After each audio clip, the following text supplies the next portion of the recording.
Mic check, 1, 2, 3. Right, let me turn down this music. Well, welcome back. We're doing what we always do, work, because I own a business and I got nothing else exciting in my life. So if you ask why the YouTube videos are always the same, it's because I practically fucking live here. So we are setting up for boot camp. It's Saturday morning. What's the date? The date is September. We are going to run the boot camp. We're going to train today. We're going to talk about post-prep because this is the first video back from prep. So if I'm fat, it's because I am fat. I rebounded really, really well. What am I doing? Sit-ups. And then we will just do what we always do. Just wing it. Fake it till we make it. So once we're set up and all the girls are here, run through the demo, give you a little bit of a spin of what the boot camp looks like here, energetic capacity. And if you ever want to come down and try it out, come whenever you want, because I practically live here. My bed's actually upstairs. Oh, and then the other thing we did, little gym update. We added a shea cloth here. So now we can open up the roller door during summer and let fresh air in. And it's been really, really nice having natural lighting and a little bit of airflow in the gym. It just makes it a little bit, it gets very, what's the word? Like, you know when you leave a t-shirt in a cupboard for 10 years and it's like, smells like your grandma's house? Musty. It gets a bit musty in here. It gets a bit grandma's house in here. So with the roller door open, it makes it a lot nicer. So we're gonna keep setting up and then we will take you through the demo. And if you're super keen, you can try this boot camp out at home. But I know you won't because you're a lazy c***. Am I allowed to say that on YouTube?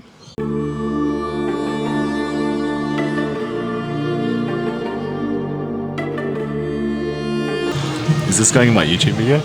Come on down to the whiteboard, I'll show you what we're doing. All right, so we've got, it's sort of like a you go, I go sort of thing again. So we've got 10 stations. I'm gonna pair you up with people. And what we're gonna do is each station is gonna go for 4 minutes. Your partner goes and then you go. And these are the reps that you're doing here.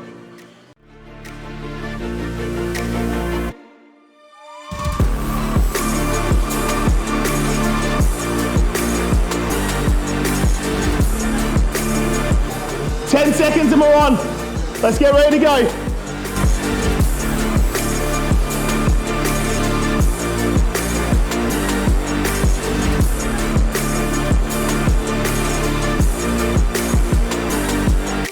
So last time you guys saw me would have been from the show day vlog, which was, I'm 6 weeks post show now. So what we're doing with our food is we did a 2-week rebound, or probably a 3-week rebound really, where we slowly introduce new foods. The biggest mistake that a lot of people make when they are post-show is just eating like an absolute asshole. Now, my very first bodybuilding show in 2016, when I was 16, I did eat like an asshole. And the fact is, I just got fat. So what I made sure that what I've done in this prep is, yes, I've had my enjoyment. I've had free meals, I've caught up with friends, I've eaten good food, but majority of my diet has been very similar to what I was doing during prep. And none of my food has actually changed at all. So it's all the exactly same food. It's now just more. So being 6 weeks post-show, my food in my show, we got down to, I think it was just shy of 1,900. 6 weeks post, I'm now at 3,500. In my peak off-season, protein powder, use my code word LBF at Australian Muscle. Plug. In my peak off-season, we get right up to close to 5,500, 6,000 for me to put on weight. So my weight has sort of stopped now. I am 10 kilos up post-show, which actually I'm quite happy with. So I'm still maintaining a relatively okay physique. I obviously don't have ripped, shredded abs anymore, but I got my bloods done yesterday, actually. Yesterday morning, I got my bloods done. They've come back all positive. There's a little bit of concern in my kidney and liver, which is to be expected from doing a 6-month prep. But we're putting in procedures to make sure that we are rebounding appropriately from that. And our food is slowly going to increase as we move down into the off season. So meal number 1 is what I will have first thing in the morning. That is 3 eggs on 2 pieces of toast or a bagel with spinach and tomato. And then meal 2, which will be pre-training because we're about to go train. Coda is going to meet us at the gym. We're going to go through shit, we might even go through her programming because I'm coaching her at the moment. So we might go through her programming just so it's a little bit different to mine. But pre-training meal is 100 grams of cereal with 100 grams of banana. I'm having a little bit of freedom. So I like eating the same thing. I'm weird. Like, I don't really crave anything. I crave my foods. And we're doing a low-fat cereal. So as long as the cereal is low in fat, I can have pretty much almost whatever I'd like. I did the Reese's Puffs and I had Fruit Loops for a few weeks, but I've now got this, what is this? Bright Star cornflakes. I saw it and it looked pretty sick. So I've been enjoying this. So it would either be this or it would be Rice Puffs. And then this, my friends, is a game changer. Zero sugar maple syrup. I put this shit on everything. In prep, probably like 6 weeks out, I was putting this on my lettuce.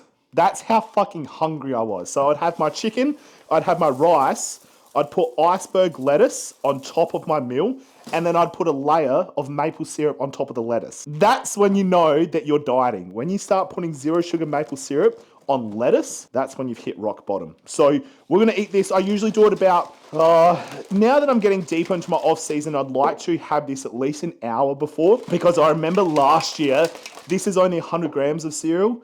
Last year in my off season, we got right up to 200 grams of cereal, and this box is 400 grams. So it's like half a box of cereal before my workout. So I don't really like working out on a full stomach because I feel like I'm just gonna throw up. But like I said, code word Australian Muscle, user LBF, it will save you 10% off. It also helps me and it supports Ari and the gang there. Oh, Jesus. And then I don't know what else to talk about. What else do you want to know, YouTube? My life is fucking boring. I don't know what else to talk about. Did you see the amount of sushi that I ate in my post-show? Fuck, dude. That was disgusting. Oh, I will show you. I got a brand new TV. This thing is fucking huge. This is my new TV. It's massive. Like, you sit down on the couch and I have to physically turn my head to watch the whole TV. It's fucking huge. And I got a sound bar as well. Also, in my check-in, last week I was doing check-ins, I have my office chair in my office, was leaning back on the office chair and it literally snapped in half. The chair snapped in half. So that's when it came to me, like, I should probably start dieting, because I think that's my chair telling me that I'm getting a little bit fat. So I got a new chair, and Kogan, you absolute fucking idiots, sent me 2 sound bars. So I've got another sound bar here completely free because they sent it to me twice. If you want a sound bar, comment down below and I'll send it to you. Just comment sound bar and I'll post it to you. So we're gonna eat this and then we'll head back to the gym. And while I'm eating this, we might talk a little bit more about off season. Literally, I got a free sound bar. How cool is that? Yeah, no, I wasn't lying. So plans with next show. So we'll do all of next year in the off season. We've got 3 phases that we're doing. Actually 4 phases. So at the moment, we've just finished the 6-week rebound. We're now going into surplus phase 1. We're going to run a surplus for 12 weeks. And the reason why we do this and have breaks is because running a surplus for a very long time, especially when you're eating the amount of food that I do to put on weight, it's very traumatic. It's just a lot on your body, a lot on your digestive system. And I find that I can only push so far. Like, eating 5,500 calories every day, it's a mission. It's really, really tough. It affects my sleep. It affects my energy. I feel like I just need to sleep all the time. When we push really hard, my digestion does struggle a fair bit. I do take a lot of digestive enzymes that help me get in the extra food. So we're going to be running a surplus for the next 12 weeks. Once we've hit that 12-week mark, which will get us roughly around the end of this year, we're going to move into a maintenance phase for 4 weeks. So that just gives me a little bit of a break to pull the food back and not be consuming so much. Have a little bit of a deload in my training as well. Just give my body a little bit of a break. Reassess bloods again. So that will be in 16 weeks time, bloods again. Then we'll move into surplus phase 2, which we're running for 14 weeks. So after that maintenance, we'll bump our calories back up again. My metabolism will reset. I'll be able to digest the foods. My weight should be able to trend up again. Once we've finished that phase of number 2, we'll move into maintenance phase 2 for 8 weeks. And then reassess. That will land us of where we need to sit, if we need to push more, or if we decide, okay, we're ready to start pre-prep. So we always do about 6 weeks of pre-prep, where we get my body sort of used to the lower amount of calories, get my blood work right, reset all of my supplements, reset everything I'm using, and then go back into the second phase of prep. So that leads us out to about the end of 2025. That's sort of the plans of next show. I'm probably going to do a Gold Coast show. So we did Melbourne a few weeks ago. We did Adelaide shows last year. So I think I might do a Gold Coast show not next year, the year after. Other than that, with life updates, work has just been super busy. I got my hand done. So I finally got this hand done. Can't remember what it means. I don't know. That means death. I know that much because I'm hardcore. Death, I think that means earth. I can't remember. And then that one means endeavor, and that's just a straight line. So sick. Yeah. Let's go. So another thing that we're doing is on the 12th of October, we are doing the 24-hour PT marathon once again. So this is the third time that I've done this. It's where I PT for 24 hours completely straight. So starting at midnight, finishing at midnight, it's on the Saturday. Every hour on the hour, I'll have a client coming in. So this is on the 12th of October. If you guys are located in Adelaide or anywhere around South Australia, please feel free to come down. Down here, what I'll show you is our list. The gym is going to be open for the entire 24 hours. Free access for absolutely everyone. We're going to be doing a raffle. We're going to be selling cakes and slices. We're going to be doing smoothies. The gym is going to be open for people to use the sauna, the ice bath, and any sort of training sessions as well. Please come down and make a donation if you can. That would mean the absolute world to me. But down here, you can see people booked in every hour on the hour, starting at 12 a.m. right through to 12 a.m.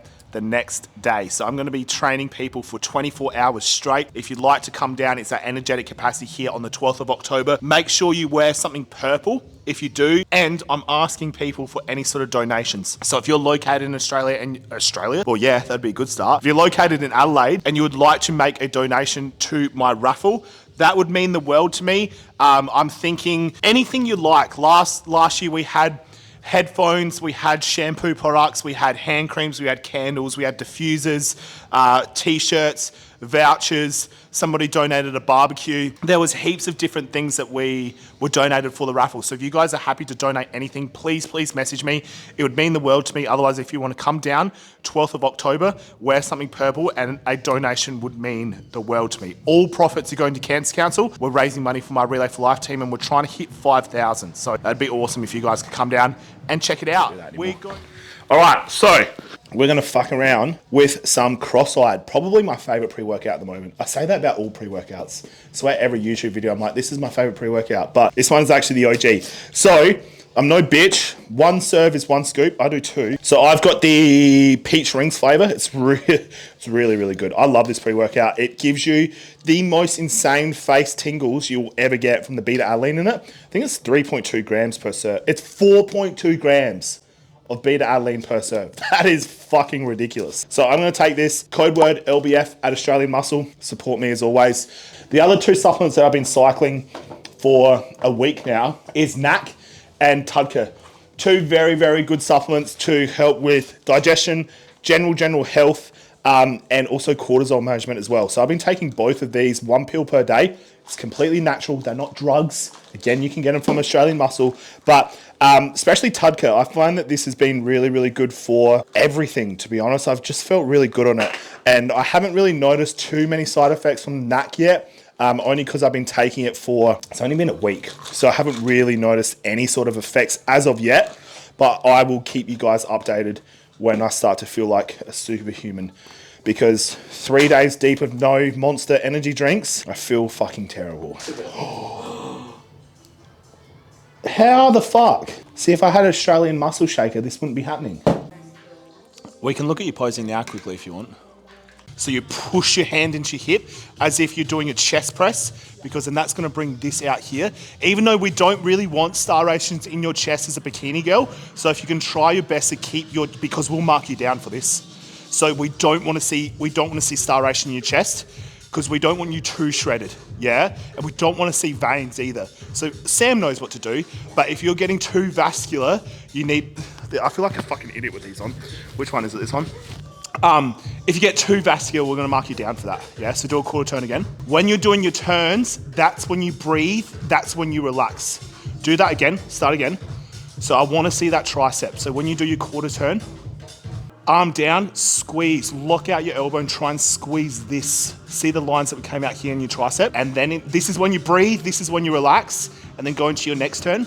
That's it. Turn this toe out a bit, and now put all of your weight on the outside of your foot and push through the ground as hard as you can, and then push that glute, come back, push that glute out. That's gonna make your waist smaller. Then you breathe out. See how much smaller that made your waist here? Good, and then all of your weight is on the outside of your foot. You're pushing through the ground as hard as you can, and you're trying to squeeze this. When you've got your underwear on, you'll see this glute max come out here. I'll wear it. Yep. Okay, go to your back. Now this is where all the girls fuck it up. So all right, so now with this, we're gonna bring our feet a little closer. And same again, we're gonna put all the weight on the outside of our foot. We're gonna try and roll our knees out and then squeeze your hamstrings. That's better. Good. Now I want you to try and turn these on. There, good. That's it. Good. And then with this, this is dramatic. You're very like this. So just try and keep your hips straight, because that will give the illusion that you've got symmetry on both sides. All of your pressure in here, turn on these hamstrings again. That's it. See how you're starting to shake a little bit now? Way better. Okay, go to your core turns again. Abs. Good. Push hand in here. I want to see these lines. That's a good shot for you. Good. So what you need to do for the next 3 weeks, set a timer, hold your poses for 45 seconds to a minute. Do your transitions, hold 45 seconds to a minute, do 3 rounds. Yeah? Have a rest, relax, we'll do it again. So remember with your rear poses, the way I got my hamstrings out is by putting all of the weight on the outside of my foot, rolling your knees out, and then trying to pull those hamstrings out and around. And that's how we contract them, and that's how we see those lines, yeah? And if you go too wide, you're gonna lose those hamstring lines. So just a little bit wider than your hips, all of the weight on the outside of your heels, push those knees out and around, and remember not to stick your ass out too much. We don't wanna see that. I've seen it before and I'm scarred for life. So try not to push your bum out too much. If you push it out too much, you're gonna lose all the shape in your back, because your back has to shorten. So we'll see all your, not your fat rolls, but your skin rolls in your lower back. If you're pushing your bum out, this skin folds and we see it as fat. So you don't want to push it out too much. You can't really squeeze your glutes when you're in an anterior tilt. So your main focus here is to show us your hamstrings, okay? When you do your side poses, that's when we see that glute, yeah? Go again, abs. Breathe all your air out. There it is, that's it there, good. When you turn, that's when you breathe, that's when you rest. So we're actually doing Coda's program, because I'm coaching her, and we can't be fucked doing my program because we have to bench press and I can't be fucked bench pressing. Today's shoulders and triceps. Always do abs first. The reason why I do abs first is because we need to learn how to brace when we come into particular movements. And if we have a little bit of blood flow in our stomach first, it's gonna make bracing a lot easier because you know what you're contracting. So I always program abs first. And also, a lot of clients, people, including me, when you get to the end of the workout, the last thing you wanna do is abs. No one can be fucked doing that. So at least if you do it first, you get it over and done with. So we're doing a rope crunch.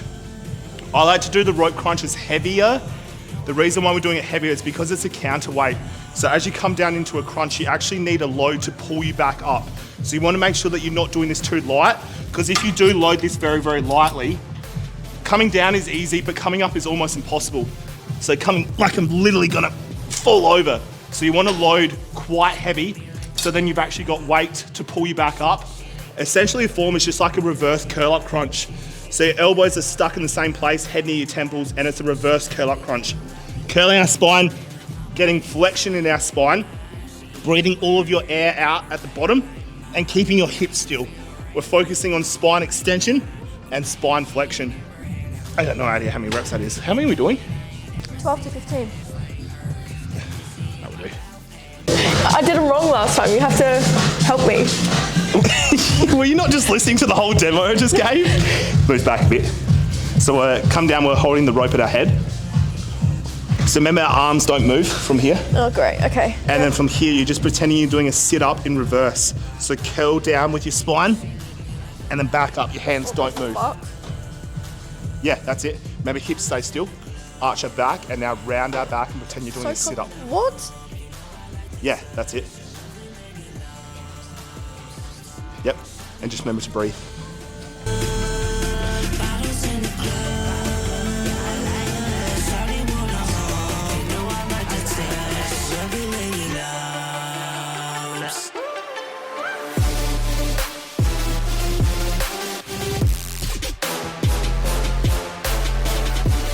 So we've got a giant set here. It's 3 exercises in one: anterior, lateral, and then posterior deltoid. So the first one is going to be a front raise. So we're doing a barbell front raise. We want to make sure that we have our arms straight. We're picking up with our middle knuckle. We're doing 12 to 15, then we transition straight into a lateral raise. What we're doing with the lateral raise though is we're doing a different transition where we're tilting our thumbs down. So this is interior rotation of our shoulder, which is going to allow us to get more of the lateral delt without pre-exhausting it from here. So if we can get a little bit of internal rotation in our shoulder, it's going to allow us to pull up with our lateral delt more and not so much our anterior, because we're doing anterior here. Then the third one is a bent over rear delt fly with dumbbells. We could do it on the pec deck, but the reason why I want to do it on dumbbells is so we're treating each side evenly, so we get good symmetry throughout both strength gains. Where if you do it on a machine, it's very, very easy to use your dominant side because it's on one pulley, where with dumbbells, we can focus on both sides evenly. So we're loading ipsilateral.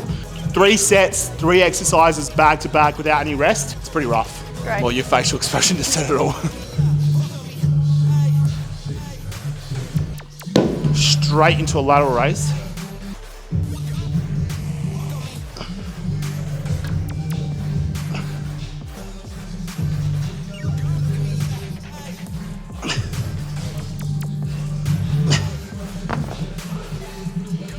Holy shit.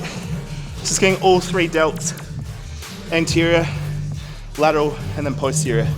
All in one big giant set. Your turn.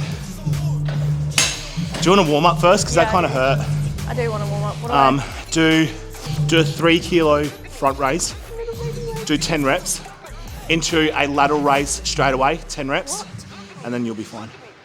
Yeah, so just do 10 and then go you want me to go straight into a lateral raise. Set? Yeah. Good. Well, that already hurts, so... And then just have a little bit of a breather and then do your first working set. So that's a 10 instead of an 8. Oh, cool. You'll be fine. Remember to pull up with your middle knuckle. Good, and we're always keeping the arm straight. That's it.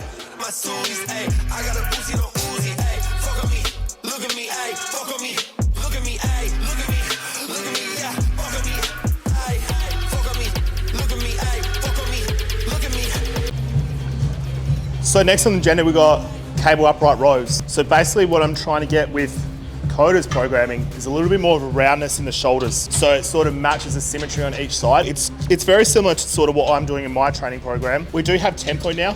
So the biggest thing is making sure you always do warm-up sets. At least 2 warm-up sets before you're going into your working set. You don't want to walk into the gym or walk into an exercise and go to your top working set. Not only can it lead to recovery, but you just don't have the right intention and mindset of what you're trying to do. So I like to do a light set first, actually envision and understand what intention I'm trying to get out of the exercise rather than just throwing weight around. So warm-up sets are going to allow you to get into the right mindset of actual intention of what you're trying to do behind the set and allow you to make sure that there's no setup issues. So definitely write that one down. The tempo that we're doing is 2-2-1-1. So the first number is the eccentric phase. The second number detonates any sort of pause at the bottom. The third number is the lift, which is usually always 1. And then the fourth number is if there's any pause in the concentric phase. So what this is going to look like is 1 second up, 2 seconds down, and a 2-second hold in that lengthened position. Basically, the reason why we do this is to completely stop kinetic energy. We're trying to stop momentum so that every rep is from the start, that there's zero momentum. So we're really using our shoulders to ensure that we're lifting the entire weight without swinging it up and down. Oh, we're doing warm-up. Warm-up set. Oh, okay. Yeah, okay. warm-up set. So remember, it's 1 up, 2 down, 2 at the bottom. Going to 12. 12. 12. Okay. 1, 2, 1, 2. Good. 2. 5. This makes my shoulder feel like it's clicking in the wrong way. It's what?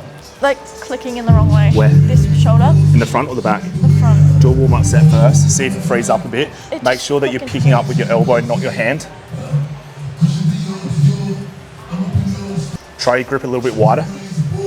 See if that helps your shoulder. Better or worse? No. Go closer. Every time I do this exercise, it fucking hurts in a bad way. It feels like it needs to click. Let's try straight bar. That's so unnecessarily. Yeah, it's massive. But that one's, oh, you can probably use that. It's too short for me.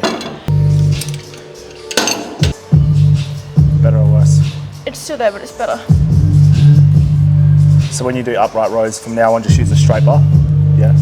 So if you do get shoulder pain doing upright rows, usually it will stem from either pronation or supination in your wrist. So if you are experiencing shoulder pain, if you're using an easy bar, it's probably because of the pronation of your wrist, which gets internal rotation of your shoulder, because my shoulder turns in. So if you move to a straight bar, we get more supination of our wrist, which gets external rotation of our shoulder. It allows our scapula to move around our rib cage more freely. Where if I've got internal rotation, that scapula doesn't move as freely around the rib cage. So if you are getting shoulder pain doing upright rows, just play around with your attachments. Use a straight bar, use an easy bar, or even switch to a free weight barbell instead of a cable, because the strength curve and the strength resistance is different from a barbell to a cable. So try the variations around and just see what's more comfortable for you. Crack, crack, you hear the echo. Man, I see the best go. Cause seeing that metal, I'm a hustler. A pusher. You a buster, a customer. I get. We're doing face pulls here. So the reason why I like to do it sitting down is because we can isolate our rear delt a lot more. I notice that when we're standing up, you're too focused on keeping stability with the weight being so heavy. So I find that if you can sit down, not only can you load a lot heavier, but we've got a lot more support from the ground. If we can keep our chest expanded up and lift our sternum up, we're allowing our scapula to completely come around our rib cage. And then as we draw it back, we can get a full contraction without having to swing. So if you're doing your face pulls standing up, you'll get a lot more intensity by sitting down. And that muscle will get under a lot more stress because there's not a lot of momentum that's happening. So we want to make sure that we keep our chest flared up and we're pulling as if we're doing a bicep pose, and then letting that scapula come all the way around our rib cage for a big stretch, then back in. There's no tempo here, but we're just focusing on keeping control. Okay, how many reps am I doing? 15. Okay. I wasn't really listening to what you said. No. No. Put your hands through like a tricep push down. Like that? That's it. Okay. Is there 5. tempo? Nah, not with this one, just controlled. Okay. 6. 10. 11. 15. Good. I think my shoulder cracked in every rep. That's really, really good. That's super healthy. Yeah. Make it rain on the moles. So that shoulder's essentially done now. There was 3, 4, 5 movements, so more than enough working sets to be able to get a good shoulder pump. We're now transitioning over to triceps. So what we're doing first is an ipsilateral unilateral movement, which is going to be a single arm tricep push down with the cable. The biggest thing with any sort of tricep movement, and make sure you write this down as well, is focusing on elbow extension and flexion, not pushing down your wrist. So the idea is we want to have our elbow tucked back. We're keeping our wrist completely relaxed and we're just focusing on elbow extension. If we can keep our wrist relaxed and focus on just locking out our elbow, we're going to be able to isolate the tricep a lot more. As soon as we roll this wrist forward, we're putting a lot of unnecessary pressure into our wrist joint and we're actually loading through our forearm and rear delt. So we want to make sure that we're keeping our wrist relaxed and we're just focusing on elbow extension, and we want to keep that elbow back a bit so then we can completely shorten it. And then as we come up, we keep that elbow back so then we can get complete lengthening in the tricep without moving our elbow forward, because in that way our rotator cuffs will come around. We just want to focus on the tricep, nothing more. So elbow tucked in, wrist relaxed, elbow extension, coming back, keeping that elbow back and trying to lengthen it as much as we possibly can without that elbow leaving the side of our body. How many reps? This is warm up? 12. This is warm up.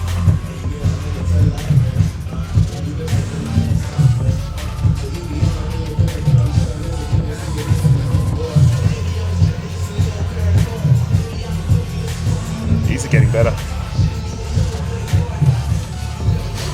Nice and tight here.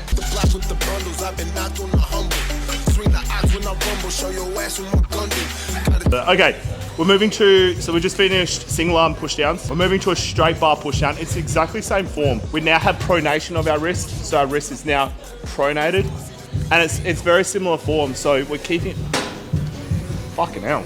We're keeping our elbows tucked back, keeping our wrists relaxed. Elbows are tucked back, so you can see how I'm pushing my elbows back. Because when I push my elbows back, when I come up into elbow flexion, I'm getting more of a stretch in my tricep, so my tricep can come around my elbow more.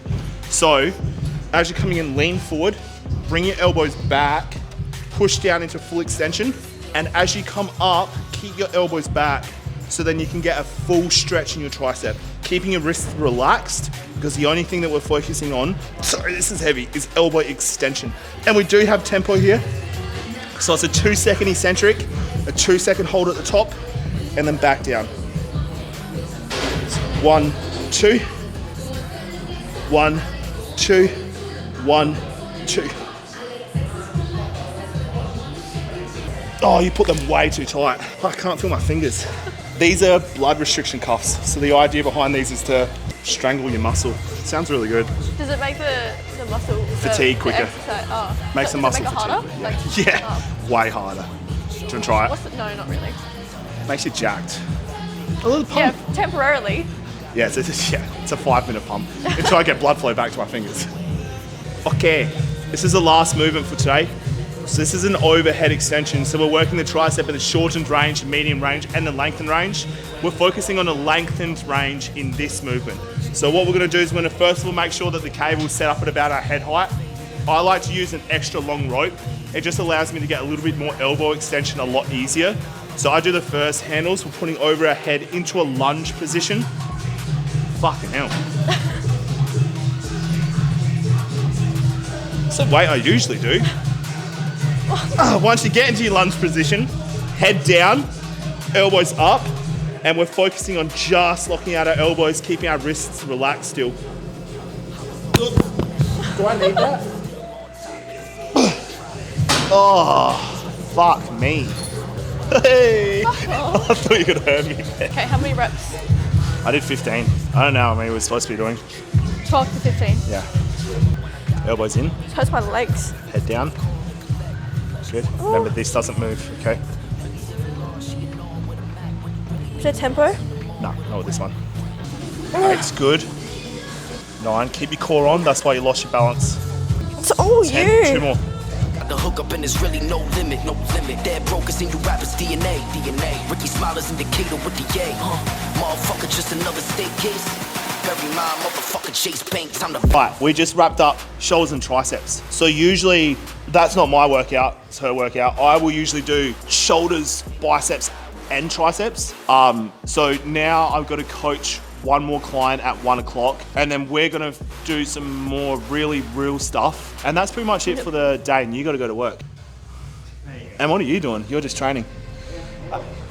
That pretty much wraps it up. So we're just gonna wait for my client to get here, coach her, and that's pretty much. We're still training with reps in reserve at the moment. I'm probably only doing 2 to 3 with reps in reserve. I find with my off season that if I'm training to mechanical failure every single week, it makes it really hard to leave progressions for the following week. So if I can sort of leave 2 or 3 reps in reserve, then I can ensure that I'm progressing each week. So a key thing in your off season is not always training to mechanical failure, leaving maybe 1 or 2 reps left in the tank so you can have progressions leading on in the weeks.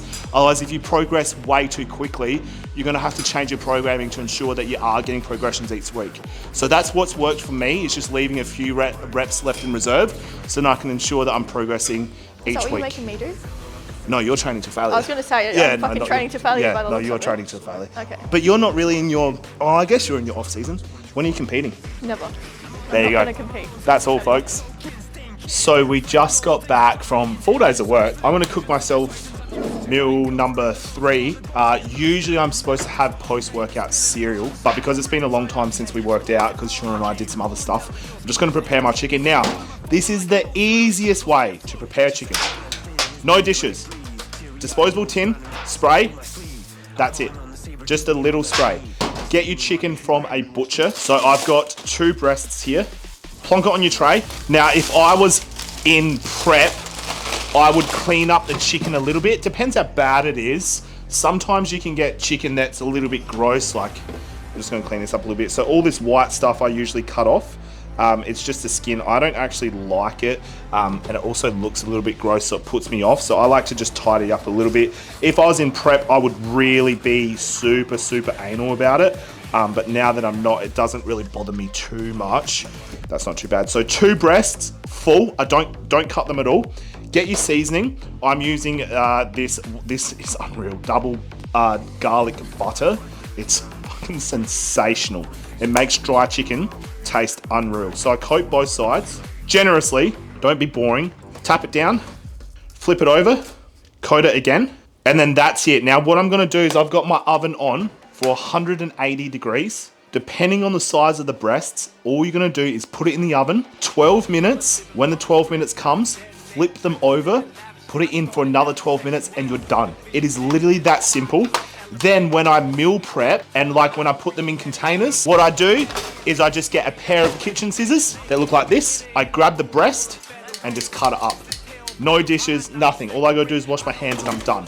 So that's gonna be in the oven 12 minutes, and then I'll flip it again for another 12 minutes, and that will be perfectly cooked. Then with my chicken, I usually will have either rice or potato. Always make sure you use a rice cooker and wash your rice first. So we'll get sick. That's my lunch. So we're just having chicken for meal 3 and a bagel. Chicken and bagels. Like and subscribe, new videos every week.